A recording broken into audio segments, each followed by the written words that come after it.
ipakita mo ang iyong salin. Ipakita mo yung iyong mga ebidensya na kung saan nanggaling ang yaman mo at inyong mag-anak na mag-aama at yung inyong pagpapatayo ng pagsakop ng lupa sa Pambuan at pati yung pagpapatayo ng inyong palasyo sa Pambuan. Saan nanggaling yung inyong pondo? Po, mga kaibigan, mga kasama, sana po pag mag-aakusa ang isang tao, magyayabang din lang, meron po siyang basihan na tulad ng mandato ng COMELEC. Tayo po ay sumusunod sa ating batas. Kamukha po ngayon, may kalaban po ang Team Ninya. Dito naman po tayo dumako sa San Leonardo. COMELEC na lang din po ang pinag-uusapan. Pakikita na po natin yung na-file ng isang concerned citizen dito po sa aming bayan, sa San Leonardo, na kung saan ay meron pong na-file sa COMELEC na disqualification kay Ginoong Jimmy Geminiano Abergas. Marami pong nabudol-budol, marami pong napaasa, marami pong ginawang mga pangako na hanggang sa pangako lang. Malinaw po na ito ay purong paninira, pagsisinungaling, at ginagamit ang salitang Diyos ko po, kamukha po nung kanyang ama na hirap ni Kristo ang aabutin nila. Yung pong ganitong mga paraan ay pagpapakita ng desperado doon sa kanyang paglaban at doon sa kanyang kalaban sa magkabilang partido. Nagpapaawa, nagsisinungaling, naninira, at ginagamit yung asaytaan. Kapag gumamit kayo ng ayuda o namigay ng ayuda na walang exemption sa COMELEC, either yan ay vote buying o abuse state of resources, immediately i-disqualify natin, walang ifs and buts. Yan po ang pahayag ni COMELEC Chairperson George Erwin Garcia sa mga reporter. Sa akusasyon na bago, nung nagsalita na nandun sa kanyang kama, na si Congressman vlogger Mengmeng Pascual, na kung saan ay kailangan pong malaman ng madla yung mga katotohanan na ang pagdideklara po at ang pagsasabi, kailangan po may sapat na ebidensya, may dokumento, meron pong magandang basihan para po sa pag-aakusa sa mga nasa magkabilang partido. Pakinggan po natin ang mensahe ni Kong Mengmeng.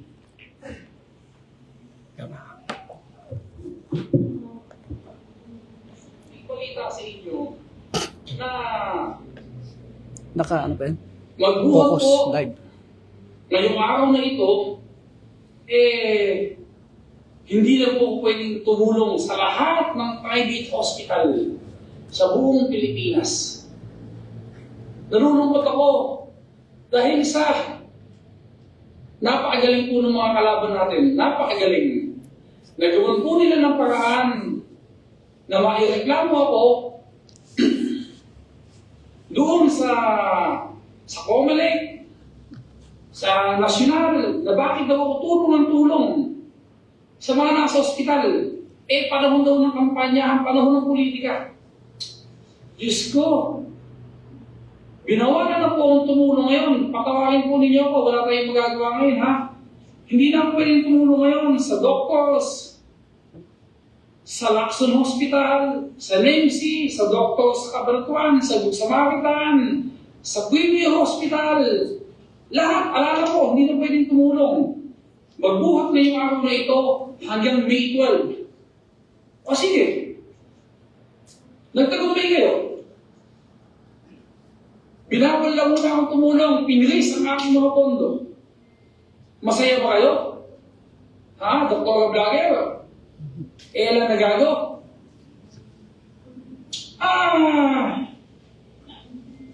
Paano sila ngayon? Paano yung mga gusto magpagamot, hindi mo magpagamot? Paano yung walang pang-deposito? Paano yung lalabas na? Walang panglabas sa ospital. Hindi ba inuumusensya? Di ba sa'yo ba kayo yan? Mga kadistrito, patawarin po ninyo ako, wala po akong nagawa, hindi ko natulugan to. Bilang lumabas ako agad kanina. Wala po akong may tutulong mula ngayon sa mga private hospital na yan. Tiisin lang po natin. Okay, siguro po, Yeah. Yun na. Magandang hapon po sa ating lahat at kayo nga po ay naririto para lamang sumagot dito po sa akusasyon na ipinaparatang sa atin. Nakakalungkot po na kailangan pa na gamitin ng mga ganito at gumawa pa at mag-imbento ng mga akusasyon bilang paninira. Gayon na ano ho ba ang kapangyarihan ng isang pangkaraniwang mamamayang katulad ko para mapasunod ang COMELEC para sa paghinto. At gayong pareho lamang tayo bilang nanunungkulan ng kagustuhan ay makatulong sa ating mga kababayan.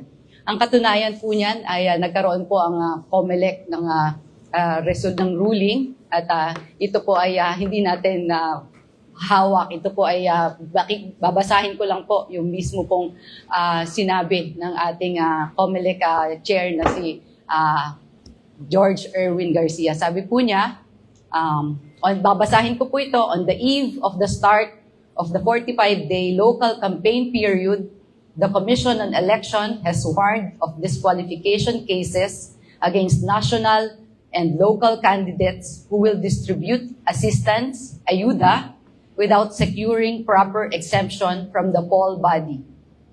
And I quote, kapag gumamit kayo ng ayuda o namigay ng ayuda na walang exemption sa COMELEC, either yan ay vote buying o abuse state of resources.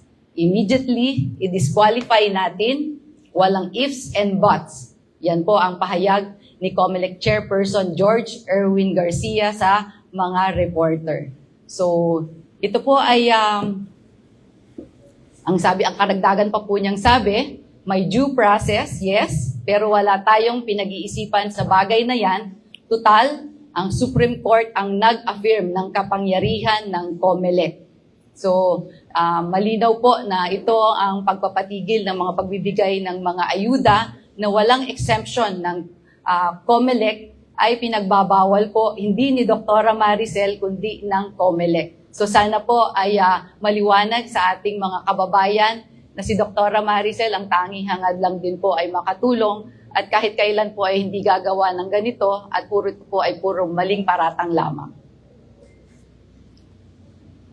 Malinaw po na ito ay purong paninira, pagsisinungaling, at ginagamit ang salitang Diyos ko po, kamukha po nung kanyang ama na hirap ni Kristo ang aabutin nila. Yung pong ganitong mga paraan ay pagpapakita ng desperado doon sa kanyang paglaban at doon sa kanyang kalaban sa magkabilang partido. Nagpapaawa, nagsisinungaling, naninira, at ginagamit yung asay taas upang maging aksahe doon sa kanyang kakulangan. Ang totoo po nito, marami po si Kong Mengmeng na pinangakuan na sasagutin niya ang gastos sa mga hospital. Mandun pong 200, 400, 500 na pinangakuan doon sa mga na-hospital at inilalive yung lahat nung asawa o nung anak nung nasa ospital at pagkatapos pong ma-live ang pangakuan, hindi naman po totoong ibinibigay. Hindi naman po totoong tinutupad yung kanyang mga pangako. Kaya po ito maliwanag na panlililang, paninira, at pagpapaasa doon sa ating mga kababayan, doon sa ating mga kadistrito. Marami pong nabudol-budol, marami pong napaasa, marami pong ginawang mga pangako na hanggang sa pangako lang. Ito po ay isang ginagawa niyang dahilan upang makaalpas siya doon sa kanyang mga pinangakuang pamilya, kababayan at iba't ibang bayan dito sa 4th District. Maliwanag po ang mandato ng COMELEC. Pare-pareho po nating naiintindihan yan, maging ang mga kabataan, nakakaintindi sa batas at alam yung katotohanan. Yung pong katotohanan na ito, napakatibay na ang mandato COMELEC. Pakita natin yung COMELEC mandate at yung date kung kailan ipinalabas. Yan po yung March 27 na i-publish pa. Kaya po, bilang mangbabatas, bilang gumagawa ng batas at as administrasyon ka, hindi kayang ipatigil ng isang pangkaraniwang mayor o doktora ang pondo ninyo. Dahil yung pondo na yon ay nasa batas din. Maliwanag na ito ay nasyonal at ang nagpapatupad, COMELEC. Kayo din ang nagpapatupad. Pero sana wag linlangin, wag lukuhin yung mga tao at gumawa ng sarili mong paraan para lang sa iyong kakulangan. Ngayon kung ang pinoproblema mo, Kong Mingming, yung pagpapagamot at deposito ng hospital, sa hospital ng mga may sakit na napangakuan mo, pwede mong ipadala sa amin lahat yung pinangakuan mo. Merong hospital ang San Leonardo, dito namin pagagamot, level 1 na ho ito, lahat ng kaya ng level 1, dito po natin dadalin, walang deposito, walang bayad. Pag na-confine kayo, libre po ang inyong mga gamot at doktor. Libre din ang pagkain ng pasyente, maging yung bantay, libre.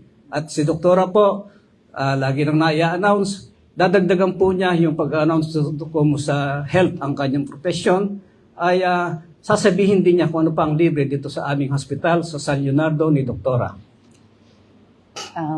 Dito po sa kahit maliit ang bayan ng San Leonardo, meron kaming sariling San Leonardo Infirmary Hospital na naging level 1 na hospital. Marami po tayong natutulungan na libreng bakuna para sa mga anti-rabies. Marami din, everyday din po, meron dyan OPD check-ups para sa lahat ng mula sa bata hanggang mga matanda. May special na araw din po para sa check-up, para sa ating mga buntis, yung pong prenatal check-up dahil po nang naging libre na ang ating, nagbukas na po ang ating delivery section, ay meron na rin po tayong normal delivery at cesarean section dito sa San Leonardo Hospital na kahit po hindi taga San Leonardo ay nakikater natin kung sila ay napupunta rito. Basta po na regular check-up ng ating OB-GYN ay binibigyan natin ng libreng cesarean section. So, yung mga nako-confine po, yun na nga katulad ng nasabi ni Mayor, wala pong bayad ang pagka-confine. Aircon po ang kwarto, libre po yung gamot at pagkain. At mababait po yung aming mga staff dito. So, marami pa po kaming ibang serbisyo na nais pang ihatid sa ating mga kababayan dito po sa aming San Leonardo Hospital. Education. Dito naman po, sa dagdag ko lang po, yung ating scholarship, yung mga kasama po namin ngayon ay mga patuloy na scholars po namin ni Mayor Ella na nag-aaral sa Kabanatuan. Bukod po yan dun sa mga, dahil sa Lacson na binibigyan namin ng tuition fee. At ito po ay every SEM namin silang binibigyan ng assistance. At bukod po yan dun sa mga nag-aaral dun sa Colegio de San Leonardo ng Criminology. At yung pong mga libre syempre dun po sa NEUST. At nais ko na lang din pong gamitin ng pagkakataon ito, paalam na madadagdagan po ng kursong psychology yung aming Colegio de San Leonardo na kung saan muli po ay wala po, libre ang tuition fee ng ating mga estudyante. At talaga naman pong amin pong nilalakad ni Mayor Ella na maaprubahan dahil inaayos na po namin lahat ng requirements at facilities para po dun sa kurso ng nursing. Kaya kahit kailan po, hindi lamang po kami mahilig mag-arbong usapan, ayaw lang namin ipagmayabang, pero maliit man ang pondo namin dito at kahit po sa sarili namin ay kaunting kabuhayan para mapagpatuloy namin ito pong programa namin para sa kabataan at sa kalusugan. Maliwanag po na naayon sa batas lahat at marunong po tayong gumalang sa batas ang ipinag-uutos ng COMELEC at ng nasyonal. Bawal po ang ayuda sa ngayon dahil sakop po tayo ng election ban. Hindi po ibig sabihin ang nagpaban si Doktora or si Mayor Elad. Wala po tayo sa posisyon at hindi po tayo pakikinggan kahit anong sabihin natin doon o kung anong rally ang gawin natin, hindi po mangyayari. Marami pong nagko-comment naman na talaga namang sa ngayon kahit si Mayor Magalong, malinaw yung mga pinaliwanag, na bawal po ang ayuda. Hindi po dahil ayaw namin. Hindi po dahil ayaw ng iba. Maganda po yung ayuda, pero yung ayuda na inform, na pagpapaliwanag na yun galing ng DSWD, galing po ng National Fund, at pera ng gobyerno. Yung pong ibinibigay ng mga congressman, senador, lahat po na yan, pag kayo ay pinapirma, hinanapan kayo ng Certificate of Indigencies, pagka hinanapan kayo ng ID, pinasubmit sa inyo yung buong pangalan nyo, inilagay kayo sa Facebook, andong lahat yung pangalan ng nakatanggap ng ayuda dito sa 4th District, ni Kong Mengmeng, yan po maliwanag, National Fund. Pera po ng gobyerno galing sa DSWD. Ano mang ipamagat doon sa title noong ayuda, maging AKAP, maging tupad, maging AIX, National Fund po. Pera ng gobyerno, pera na nanggaling din sa ating lahat na itinaks doon sa mga binibili nating gasolina, maging yun po ay anumang bilihin, kahit na po sigarilyo, wag lang yung fake na sigarilyo, at saka po yung ibang pagkain, bigas o dilata, yan po ay portion ng tax ng buong mga sambayanan na napupunta sa gobyerno. Kaya po yung ayuda na yan ibinabalik lang sa atin. Dito lang po sa buong 4th District, merong congressman na nagsasabi na galing sa kanyang sarili yung pondong ipinamimigay niya at galing sa kanyang pera, sariling cash ang ipinamimigay niya. Where in fact and in truth, hindi po totoo na ganun dahil ito po ay may proseso, ito po ay pera ng gobyerno, ayuda na galing ng DSWD. Kaya po doon sa ating pagharap-harap mga kasama, yung ayuda ho ngayon, considered, sabi ng COMELEC, vote buying. Kaya po mga kasama, mga kaibigan, yung pong pag-aayuda, tanggapin nyo kung may ayudang darating. Pero wag nyong ipagbibili ang inyong karapatan. Wag po vote buying ang magiging dahilan. Yung ayuda, welcome nating lahat. Pero sa tamang proseso, tamang paraan, at tamang pagkakataon. Sa ngayon po, pare-pareho tayong hindi po pwedeng magbigay ng ayuda at kailangan po sumunod tayo sa batas. Batas ng COMELEC, batas ng nasyonal, at alam ni Kong Mengmeng yan dahil siya ang may pondo, siya ang nakaupo. At hindi kailangan ibintang doon sa kabilang partido yung hindi niya pagbibigay at pagtupad doon sa kanyang mga pangako. Pinangakuan niya ng katakot-takot ang distrito.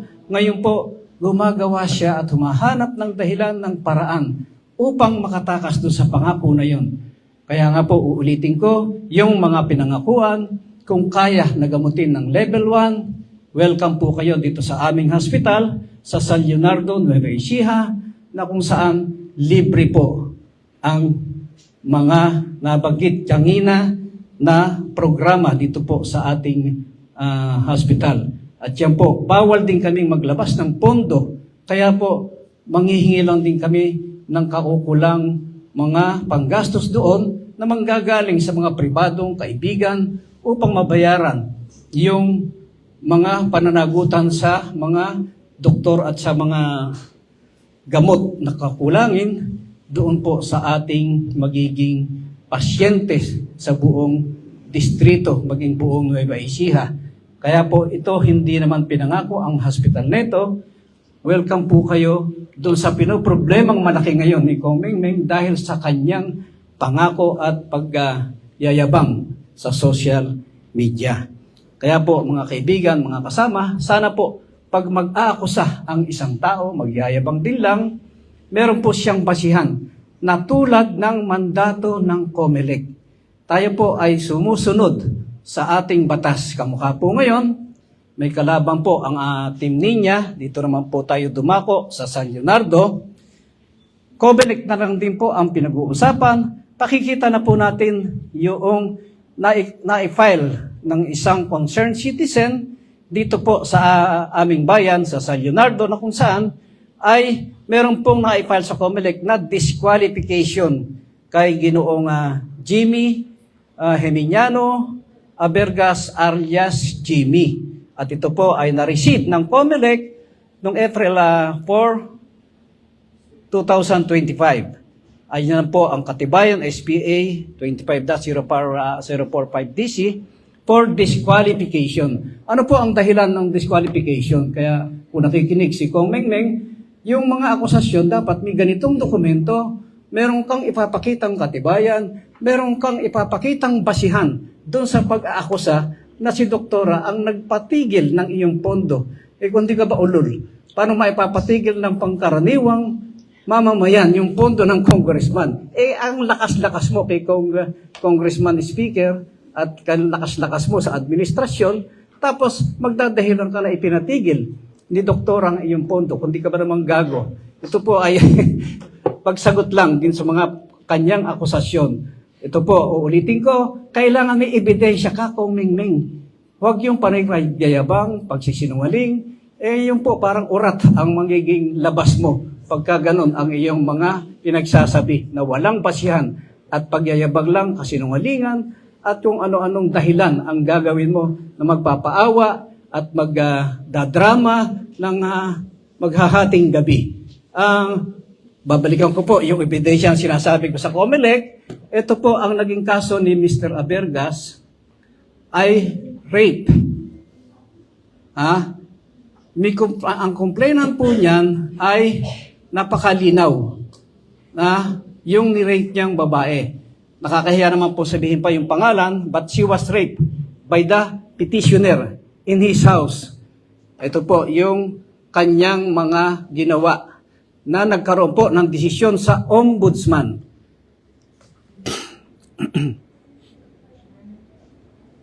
Ito po yung desisyon ng ombudsman. Babasahin ko lang din po. Geminiano Abergas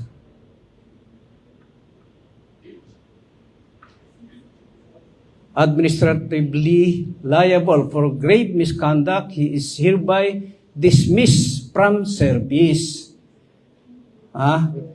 with cancellation of eligibility, forfeiture of benefits, perpetual disqualification from holding public office, and bar from taking civil service examination. Ibig sabihin nun, pag meron kang perpetual disqualification, hindi ka po pwedeng kumandidato at hindi ka rin pwedeng magtrabaho kahit ho anong posisyon, maging manager, maging electrician, maging nurse, maging ikaw janitor, hindi ka pwedeng magtrabaho sa gobyerno. Pero ito po, yung pinilapan niya doon sa kanyang COC. Maliwanag po, nagsinungaling. Doon po sa number 16, may question doon. Meron pong pipilapan doon sa number 16. Have you been? Nakalagay po ron, pakilinawan mo nga, Mr. So-and-so, baka malagay pa yung pangalan mo. Found liable for an offense which carries so-and-so, disqualification to hold public office which has become final and executory. Ang sagot ho dyan, no. Pero, ito pong aming ipinapakita, hindi po akusasyon pagpapatunay at pagpapakita ng ebidensya na yung kanyang desisyon nakarating ho ng Supreme Court. Kaya yung desisyon doon, final and executory.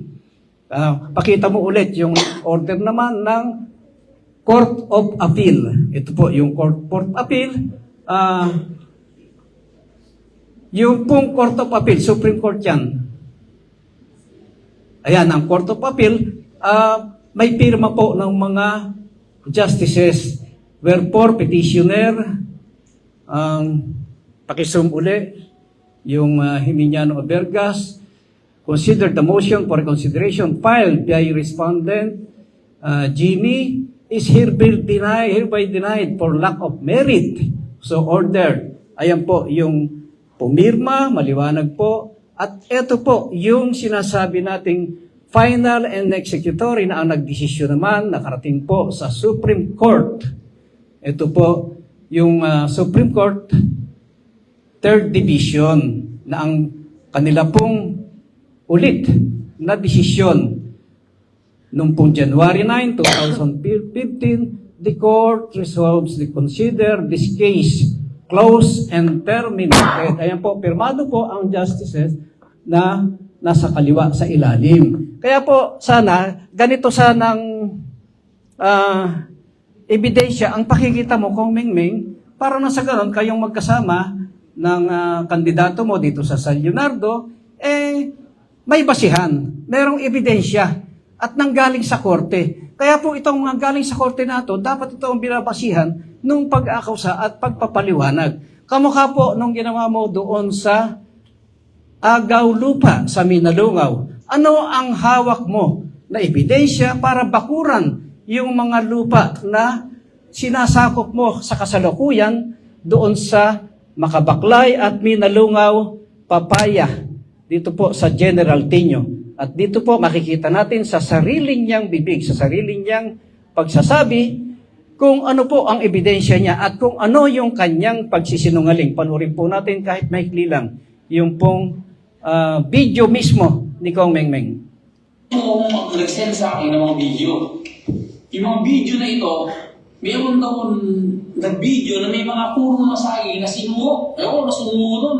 Sinuho ng kalabaw o kung ano yun. Ayan po yung Kalabaw 1 na pinadala ni Mengmeng at yung pong Kalabaw 2 na kulay dilaw. Medyo lumaki lang ho yung kalabaw at nagkaroon ng malaking ipin, pansuro. Ito po yun nakikita natin na talaga naman pong sinuro niya. Pakinggan na rin natin yung komentaryo niya kung totoong wala siyang binili dyan o kung may binili.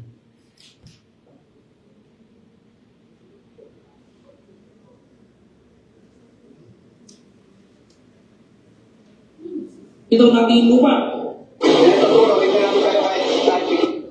O yung mga puno nila. Ngayon, sasabihin mong inaagaw ko sa'yo, wala akong binibili lupa sa mga na yan. Kahit po isang paso na lupa, wala akong lupa. Binili mo sila sa yung kasama para sa namin ng lupa yung Minalungaw. Nakuha yan sa pamilya Sibilia. Yung Dr. Sibilia. Mamayayaman sila ng kuya. Ayala Alabang. Alam mo ba ninyo, si General Espino, pinuntahan ko sa ano? Ha? Pagdating ko doon, General Espino, sabi ko, gusto mo kong tumira sa lugar na yan. Gusto kong bilhin yung lupa ko. Binili ko yung nakasabukan niya na 100 milyon. Magpapamigay pa ako ng lupa, pero hindi ako makaago ng lupa. Hindi ko po gagawin niya kahit kailan. Ay, hindi ko pa nangyayari sa titulo nila. Hindi ko ibibigay ng titulo. Ayan po. Palagay ko po, enough na yung evidence natin. Nang una, sinabi niya, wala siyang nabiling isang pasong lupa. Ngayon po, may nabili siyang lupa sa Sibilia, may nabili siyang lupa kay General Espino na 100 milyon.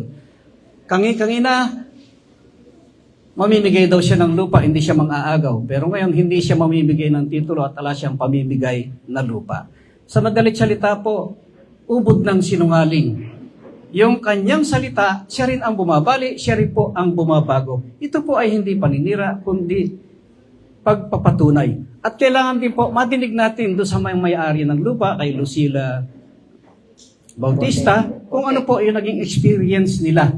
Na hindi naman po ako umimbento, kundi sila po ang may gawa at sila po ang magkalaban doon sa inagawan ng lupa. Ako po si Ginang Lucila Rote, siguro po narinig mo na po yung pangalan ko.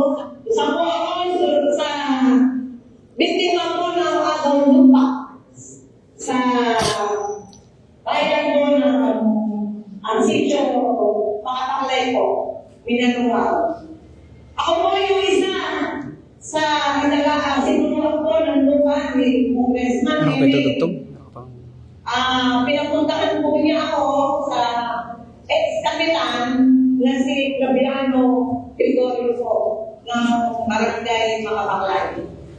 Ang sabi po nila sa akin, yung lupa naming area na sinasaka dito po sa Makabaklay, susuruin daw po dito Eme. Ere lang naman po ang sinabi ko.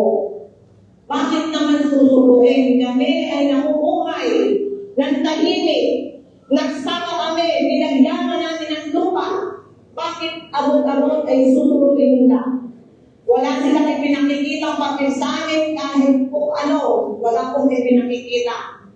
Minsan po ay bumalik na naman po sila. Ang sabi po sa akin, ang galing po na raw po yung mga kupra namin pakinabangan.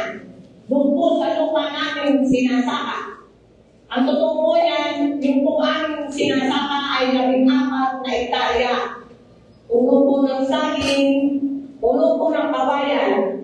Lahat po na yun ay may mga talim. Ang sabi ko po sa kapitan ng Makabaklay, ang sabi nga po ay tanggalin na namin lahat yung aming pakikinabangan. Pero yun naman po ang naisagot sa kanya. Bakit? Wala na pa kaming karapatan. Doon biglang mahihirap. Ako po ay masamang matawa ko. Doktor, ang ginawa sa akin. Noong po wala yung pong sinasabi ko, naka-record po dun sa Kapitan Manong. Sabi ko po, talaga pong nasabi ko ito sa Kapitan Lugdo na napakaraming naging congressman dito sa ating bayan. Ni isa, walang umangkang ng aming mga lupain. Napakatagal na namin na naninirahan dito. Ito ay ninanaman namin sa aming mga ninuno. Sinampahan po ako ng kasong cyber libel. Ngayon po, hinyaga po niya ako, magkakarap na po kami sa March 5. Pero kami po, hinyaga namin siya. Ayun po, nadinig natin ni Habla, ni Kong Mingming, mismo yung nakaposisyon sa kanilang pag-aaring lupa, si Lucila Bote. At meron ho silang sinasabi din na hablahan. Ito po ay kumpleto ng ebidensya na siya mismo ang naghabla ng cyber libel at nagkaroon po ng kaukulang piyansa dahil sigurado po, siyempre, kung congressman ang naghabla sa kawawang nakapwesto at magmamayari ng lupa, ay obligado pong tanggapin ng piskalya na nakapirma sa ilalim doon sa ating pong pinapakitang ebidensya kung kailan nahabla at kung kailan po nagkaroon ng kaukulang piyansa. Meron din po silang kaso sa MTC ng forcible entry na si Kong Mingming din ho ang nakahabla. Kaya ito, mga kaibigan, mga kasama, ang mensahe ko sa iyo, Kong Vlogger, sagutin mo ang akusasyon at ipakita mo sa kalaban mo at sa buong distrito ano ang iyong ebidensya at legal na hawak na dokumento upang bakuran mo yung buong Minalungaw, upang sakupin mo yung may mga nakaposisyong lupa na minano na paraw nila sa kanilang magulang, ano ang basihan mong hawak upang ipasuro mo at ariin yung mga hindi mo naman binayarang lupa. Ngayon, sinasabi mo 100 milyon yung binili mo kay General Espino at sa Sibilya, 200 milyon. Ano ang pinanggalingan ng yamang mo? Ano ang pinanggalingan ng iyong mga hawak na pambayad dito? Sabi nga ni Kong Antonino na dapat mo sanang tanawan ang utang na loob, pero pinakamasamang tao ngayon si Antonino dahil nasa kabilang partida at kami tinutulungan. Ipakita mo ang iyong salin. Ipakita mo yung iyong mga ebidensya na kung saan nanggaling ang yaman mo at inyong mag-anak na mag-aama at yung inyong pagpapatayo ng pagsakop ng lupa sa Pambuan at pati yung pagpapatayo ng inyong palasyo sa Pambuan. Saan nanggaling yung inyong pondo? Sabi nga ni Antonino, kailangan i-open mo sa public yung iyong salin at pinanggalingan. Ano ang negosyo mo? Kung halimbawa po, pagbabasihan natin yung salita ng isang kandidato, kailangan po ang kandidato marunong tumupad sa pangako. May isang salita at mayroon pong palabra di honor. Dahil ito ang basihan ng pagkatao ng isang kandidato. Napakahalaga po ng salita, pangako, at saka po yung kanyang commitment para po dito. Kaya po mga kaibigan, mga kasama, suriin po nating maigi yung ating kandidato. Suriin po natin yung mga ipinangako kung natupad. At pag-aralan po natin kung modelo ba at kailangan pong gayahin ng ating bayan at mamamayan yung pagiging sindikato na unang-una yung negosyong fake ng sigarilyo. yung pagpoproteksyon mo kung Mengmeng, Vlogger Pascual, sa mga illegal na gawain sa Gapan. Yung mga video karera, yung mga pagpoproteksyon sa mga nagkalat na nagbebenta ng shabu, at yung pong mga hanggang montehan ba naman kayong mag-ama nitong Kapitan Boy Pascual, ay kayo pa rin na nagpapatakbo at yung koleksyon sa mga todo sa tricycle sa buong Gapan City, kayo pa rin ba ang kumukolekta? Yan po ay hindi pagtulong at hindi po magiging mapayapa ang magiging buhay ng tigagapan kung may parating nananakot at nananakop, nagpapatawag, nagmumura, at umaabuso sa kanilang karapatan. Imbis na yung Gapan at mamamayan proteksyonan nyo, kayo ang umaabuso dahil lalo na pagka hindi nyo kursunada ang mga nagninegosyo rito, may business permit na kayo ay tumitigil. Kaya ito ang sagutin ninyo na may ebidensya. Ito ang sagutin ninyo na mga obligasyon ninyo sa mga mamamayan. Kailangan, pag nag-akusa kayo, may ebidensya at may dokumento sa inyo pong lahat. Nakahaba po ang ating pong pagsagot, pero yun po ay nararapat lamang. Kaya po, mga kaibigan, mga kababayan, sa muli po, hindi po kami nagninegosyo o kumikita, hindi rin po kami vlogger, pero ito po, napilitan lang kami at obligasyon lang din namin na ipadama at ipadinig sa ibang mga kababayan natin yung pagsagot at pangangatwiran dahil may nag-akusa na nga naman po na ibang mga paninira at pag-iimbento na ginawa na naman ni Kong Mengmeng Pascual. Maraming salamat po at doon po sa lahat ng mga estudyante. Sana makapagtapos kayong lahat. Sana po ay matupad ang lahat ng inyong mga pangarap. Maraming salamat po. At sa huling panalita po ay si Doktora. Maraming salamat. Muli po, si Dr. Maricel po ay nalulungkot dun sa akusasyon sa atin, paninirang puri at panlilinglang na kailangan gamitin pa ito. Yung pong election COMELEC ban, nasasakupan po lahat po hanggang senador, party list, regular congressman at hindi po lamang dito sa 4th District kundi sa buong Pilipinas po ang nasasakupan ito pong COMELEC ban para na sa pagbibigay ng ayuda ng walang proper exemption from the COMELEC. So si Dr. Maricel po muli, wala pong kinalaman sa akusasyong ito. Hindi po gagawa ng kung ano man na hindi makakatulong sa ating mga kababayan. Kaya sana po nalinawan natin yung ating mga kababayan. Muli po sa inyong lahat, pasensya na po, sumasagot lamang sa akusasyon. Maraming salamat po. Thank you.